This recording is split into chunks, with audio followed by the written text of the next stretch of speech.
Good evening, everyone. I'm Dr. Sandy Goldberg, the founder of the Silver Lining Foundation, and we're so glad you're with us on this extremely cold, but somewhat better Chicago night. Well, again, another segment of Silver Lining Foundation, whose mission, our mission, is to ensure access and treatment options and timely testing for individuals who are concerned about cancer, and certainly providing cost-free mammograms for women who are uninsured and underinsured.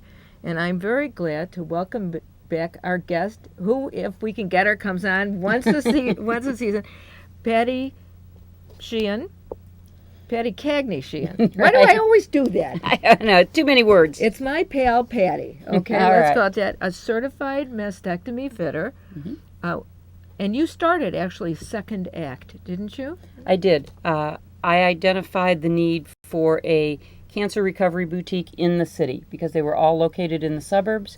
And it seemed that that was something we needed for the women in the city to come to for their aftercare products after they've had breast surgery.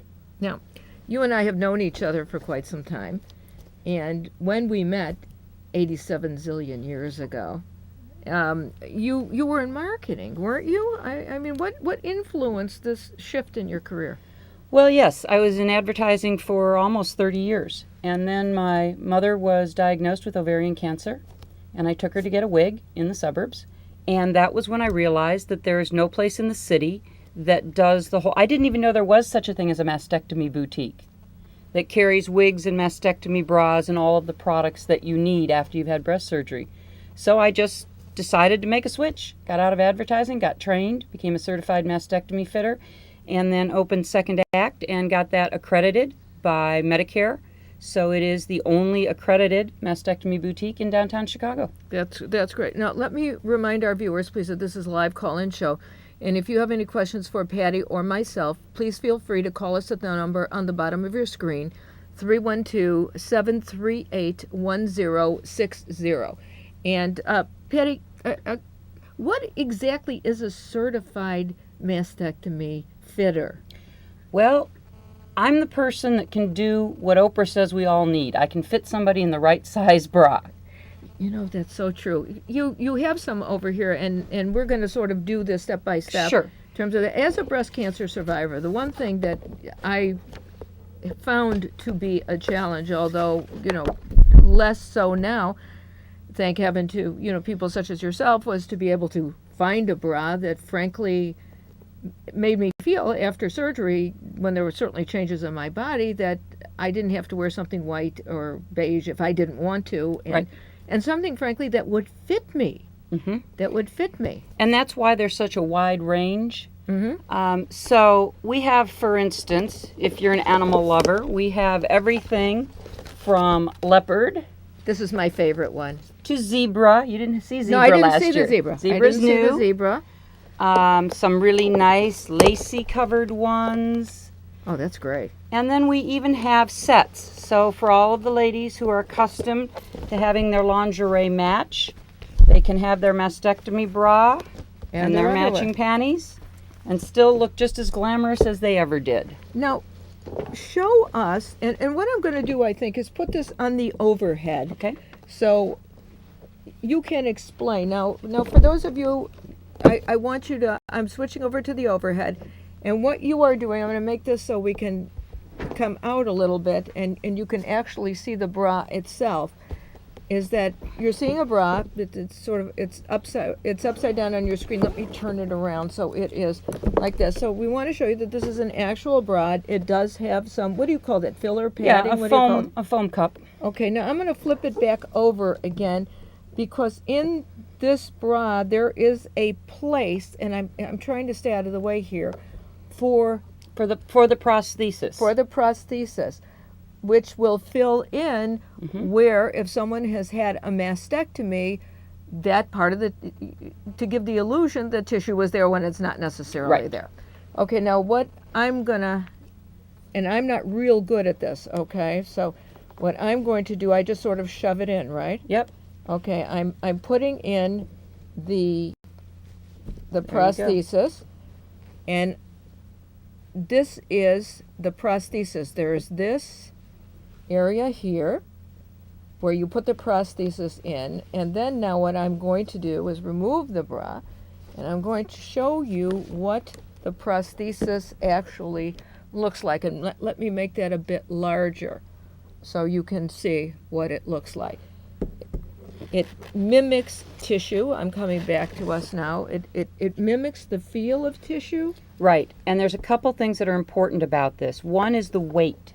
Yeah. Women think when you put it in their hand that it's heavy, but truthfully, these are designed to weigh the same as your breast. So one, if you've had like a mastectomy on one side and not on the other, that it balances out the weight. Right. And that's for health as much as it is for looks. Right. Because if you don't, you'll tend to lean and you start to have problems with your back, your neck, your shoulders.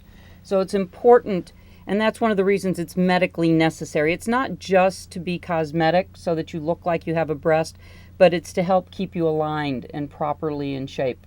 Well, you told me a story about a woman that you had met actually at a Silver Lining event, and she was not a breast cancer patient, was she? No, she just, her breasts were different sizes and she couldn't find a bra that fit well, so I had her come in. And I did actually end up giving her a prosthesis because there's another item that's called a balance shaper. Now, whereas this one has all the fullness to it, Yes. this Let me see one this. is a shell, okay? So it's a very light shell. I'm going to put the two again on the overhead so we'll be able better to see it, because I think this is very important for our viewers to see. Now this, That's the complete prosthesis. That replaces a breast. okay, and you see the thicker aspect of it, at least I'm hoping you are, in terms of my ability to be able to do it. And this one here, That's called a balance shaper, and as you can see, it's hollow in the back. it's hollow in the back and it is significantly lighter. Right. So that's for someone whose breasts are no longer the same size and you want to get symmetry so that they match. So for this woman, one breast was a full size to almost two sizes smaller than the other. Really? Whoa. So of course she couldn't find a bra at a Right. regular store to Right. fit. I put her in a prosthesis and then I put her in a mastectomy bra, and the whole time I did the fitting I had to keep straightening her up because she she was had so started leaning and she didn't even realize it. So she was accommodating to the fact that it was. And do you find that women's breasts do change as they age? Does that? Absolutely. I have probably 6 or 7, maybe 10 different kinds of prosthesis, different shapes, different styles, because women's breasts do change over time, and so you need to adjust it accordingly. But the good thing is, we talk about this for women who are recent cancer patients. Right. But for women such as yourself, a great 10-year survivor, congratulations. Yes, indeed. Yes, indeed. You also, if you wanted to continue to wear a prosthesis, would want to get a new one Right. regularly. Oh, yeah. So Medicare and insurance do pay for new bras every year and for new prosthesis every 2 years, so that you don't have to keep wearing the same one 5, 6, 10 years out. Now, does a woman need to have a prescription from a health professional to come into you? Or? She does. That's the only way insurance and Medicare will pay for it. And Sandy, I brought you a sample of what a prescription looks like, Okay. and I circled the things that are most important. Okay. And I think this is really invaluable for women who need this sort of information. Again, let me try to align this as best as possible. What it says, and my apologies, you'll notice on your screen that there are certain items that are encircled in pink. They are the diagnosis code. What is an NP1? An NPI number is your National Provider Index number, and you must have that. Every doctor, every health professional, Right. including myself, must have that. Okay, and then of course the physician signature and actual signature. Yes. Not a stamped one. And then dispense as medically necessary. And that means the particular item itself? Yes, that means that, this, as I was saying about the fact that the prosthesis has to be a specific weight for health reasons, so that explains that, yes, this is not just cosmetic. This is for a medical reason. That there are intermediate bras that women go into post surgery. It's one kind, and then later on it's another kind. Right. Are those Did you bring any of those? Well, what I brought actually was the first thing. We're kind of going backwards now here. Well, why not? But this is a post-surgery camisole. And Okay, this is designed... Here, let me hold this up. Okay, it's a camisole like some of us wear, so Sure. To have a smoother line, frankly. Right. But this is designed with pockets. And the point is that when you have a breast removed, you have a surgical drain that you wear for 7 to 10 days. Right. And these pockets will hold that drain. Ah, that's great. So you have this to wear home, and it takes care of your post-surgery needs. And it also zips in the front. Yes. Which is so tremendously important because sometimes, especially if you've had your lymph nodes done or removed or checked or whatever word you want to use where that's concerned, then you can't move as easily as you might. Although the good news on that one is more and more doctors now are realizing that they can remove just the sentinel node, Right. or maybe only 2 or 3 lymph nodes. And if those are clear, you don't have to have the extensive surgery that you used to have. Now, I'm thinking about ancillary services as well. I mean, we're talking about the bras, we're talking about the inserts, but I see a tall, blonde, very quiet individual over here. And this is our friend, who shall we call her? Susie. Okay. And Susie is wearing a synthetic wig. It doesn't look synthetic to me. No, they make wonderful wigs now, and you don't need to spend thousands of dollars. This one's a few $100s. It can be styled, which used to be that you couldn't do that with synthetic wigs. You can use a little bit of heat on it. And the other great thing, I'm going to move Susie here for a minute and take her wig off, is this is what they call a hand-tied top. Let me put it over here. We're all getting an education today in terms of here. All right. Okay. Now, what am I pointing to? The very front This? mm-hmm, Okay. is where your hairline is, and as you can see, it's very clear. Yeah. So you don't have a hard line like old wigs used to have. Yeah. Then as you move further down to the cap, if you turn that over and just part the hair, you will see your hand under there. Huh. Yes, So it looks indeed. just like a scalp. Yes, it does. So now you can wear... Can you see that? Can you see that? Look, I'm moving my finger away, and now I'm putting my finger there. So it's actually the color of my flesh, and would be, oh, this is fascinating, and this would be the color of the flesh of the person that is wearing it. But, you know, you're right, because there used to be such a differential in terms of the not real hair and the real hair. Is this more comfortable, do you think, to wear in terms of the heat aspect of it? Because I remember people saying, I want to rip that thing off because my head feels like it's going to burn. Right. It's lighter weight, so it is lighter to wear. It's also nice because when someone comes in, I fit them in a style that suits them, and it remains that style forever. You wash it, you let it dry, it's going to come right back to the exact same style. So if you're going through chemotherapy, you're not feeling well, you don't want to be fixing your hair every day. Right. So you lose your hair, and then you have to mess with a wig besides. Yeah. So with a synthetic, you don't have to do that. You take it out, you just give it a good shake, put it on, and you're right back where you were the day before.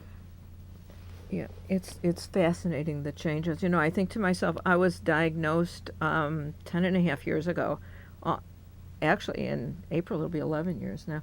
And the differences in what is available now than what was available when I was diagnosed is like day and night. And my tendency is always to go back to the undergarments because everything was beige and everything was white. And I saw a very lovely cranberry number over there. Yep. Well, and now you can have a little camisole attached to the bra. Yeah, it's almost like a modesty panel. Right, Yeah. because for a lot of women, depending on where their surgery scar is, that's an issue for them. But for other women who are brave enough and think they can do it, yes, you can still wear strapless. A lot of women are surprised. They figure they'll never be able to do that again. You know, the dress I wore at the gala, that's strapless. There you go. That's strapless. But I have to tell you, it took me some time to get comfortable to be able to do that because I have a very visible scar. Right, yours was higher up. Yeah, it was very high. Yeah. But then I figured, you know what? Past a certain point, I figure I'm okay. But the issue, I have to tell you about the hair, to be able to do that. I didn't lose all my hair. I lost part of my hair. And the hair that grew, I was having a terrible time with that.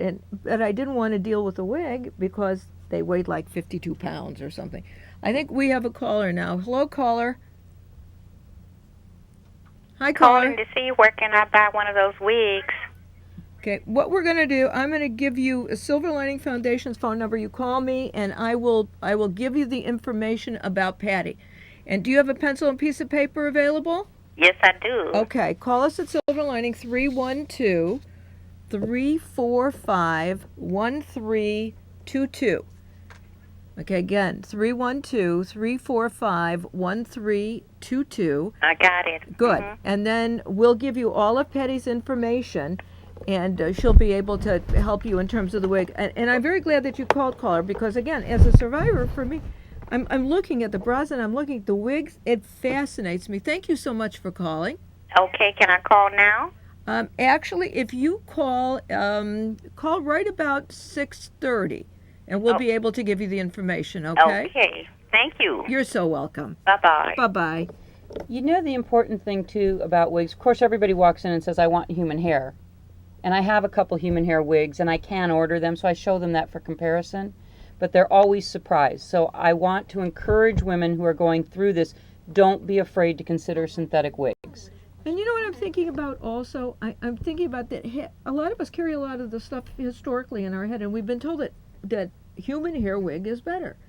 But that's Not necessarily, because it's going to break off just like your own hair does. It's going to need to be taken care of. These have great stability to them in terms of the style and the wearability of them. My other thing about wigs, hey everybody out there, we need insurance to cover wigs. Okay. Here, let me move some of this so we have some of this away, because I see that you have some more, you have another very colorful item here. Yes. One of the best things you can do when you're recovering from surgery is to swim. You need to get the use of your arms, and your muscles have to be rebuilt. Swimming is a great way to do it.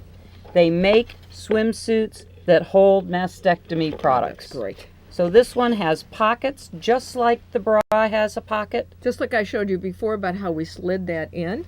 And so the prosthesis just goes right into the pocket and stays put. That was my next question. I could imagine jumping in the pool and my left one went to the left through here and my right one went to the right. No, so that's the great thing about the way the pockets are made. They slip right in the same way they do into the bra. They stay in place. Although we do recommend when you get out of the pool, give yourself a little hug. Yes. To make sure everything's everything in is place. in place the way it should be in place. That for sure. But you know, again, I think that women are becoming more, I'm going to use the word, they're be more advocates for themselves than before. I think once we get over the shock of the diagnosis, do you have that when women walk in that they just don't know what to do, or you're kind of so petrified by the whole process? Yes, I think the one thing I hear most often is women apologizing that they don't know what to ask and they don't know what to expect. And I, of course, want to put them at ease, because who would know what to ask or what to expect? You never intended to go through this. No. So it's my job to help you understand what you're facing and what products are available. This is why I encourage every woman who is diagnosed and knows she's going to have surgery, please see a certified mastectomy fitter before your surgery. I had a woman come in just today who told me she was so thrilled that she came in for a consultation before her surgery. Makes a big difference. Because it helped her understand what she was facing. And I always say that it can be not a positive news, but at least if I know what to expect, that makes all the difference in the world. Because when you are diagnosed, and I don't care how much training you have, I don't care what your background is, I have a certain amount of training. Mm-hmm. And when I was diagnosed, I felt as though I had been hit by a truck. Well, that's it. And when women call me, the calls that I get are usually a lady saying, I just left my doctor's office, they gave me your name and number, I'm having surgery, what do I need to do? They don't even know what else to ask. Right. So that's when I ask the questions. When is your surgery? What are you having done? And I help walk them through it. Now, you had to go through a tremendous amount of training. It wasn't just like sitting there looking at a book. when No. you were going through it. I remember you went through a lot of training. Yes, I was required to have hundreds of hours of practice as a trainer. So first I had to take the training classes, which were extensive, and then exams. There are written exams that you have to pass. And then you need hundreds of hours of actual working as a fitter, all of that before you can be certified. Mm-hmm. And you must be certified before Medicare will accredit you. So because I am accredited, I can accept Medicare and I can accept insurance. And so women need to know that these items are covered by insurance. Usually not wigs. There is only one insurance company currently who covers wigs. That doesn't seem fair. That's my new challenge, is to get wigs covered by insurance, because what was amazing to me was that women are more concerned about losing their hair than they are about losing their breast. And I have heard it over and over and over, and it means so much to their well-being and their ability to heal and their ability to move on with their lives, because it's all about self-image. It was interesting. When I was going through treatment, as I said, I didn't lose all my hair. I lost about 35% of my hair. And I was fixated on it. I can tell where I had lost it, and it grew back because the curly parts are where it grew back. But that is what my whole thing was the fact that my hair didn't look like my hair didn't feel like my hair. And people were saying to me, but you have hair. And I went, yeah, but it does, so, and I can't imagine what it would be like to not have hair and want a wig and not be able to afford it, and have to fight an uphill battle to try to get something that would be essential, as you say, to my own well-being. Now, let me remind our viewers again that to get information about Patty and her wonderful, wonderful services, I'm going to put a Silver Lining Foundation's information back on your screen for you. So if you did not have an opportunity to write it down beforehand, please do so. It's 312-345-1322. And the Second Act is also a participating organization of Silver Lining Foundation's outreach program. And so if you access our website, which is asilverliningfoundation.org, you'll see that in our outreach programs that Patty and all her contact information are there, because you're providing a service that is beyond essential as far as I'm concerned. Thank you. I think it is very important to helping women move forward. Now, you are out in the community a lot. Mm-hmm. I know. You and I are always running into each other. We sit on panels. We do things together. And we both get an awful lot of questions. What's the question you get asked the most often? I guess the biggest one is, what do I do after surgery? Will I ever look the same again? Okay. And so that's where I explained to them about the products that we talked about here, is that you can look normal again. And then I, help them understand what their options are. More and more women are having reconstruction. Right. And that is certainly a viable option. But for those women who don't want to or can't, it's nice to know that these other things are available. It certainly is. It's very, very helpful, because, we think automatically, I think many people think automatically out in the community, well, you have a mastectomy or a partial mastectomy and it can be reconstructed. In many cases, mine as an example, it could not be. And I think on some level, at least initially, is like, how am I going to feel about looking in the mirror? And how I'm going to feel in my particular circumstance when my husband takes a look at me. Now, my husband, and I am blessed, which is an understatement, because he told me he didn't marry my chest, he married my spirit, for which I will be eternally thankful. But still, for me to be it took me some time to be able to look in the mirror and see what it looked like. Well, the other thing is that women who are having reconstruction are told by their doctor, okay, we're going to do immediate reconstruction. Right.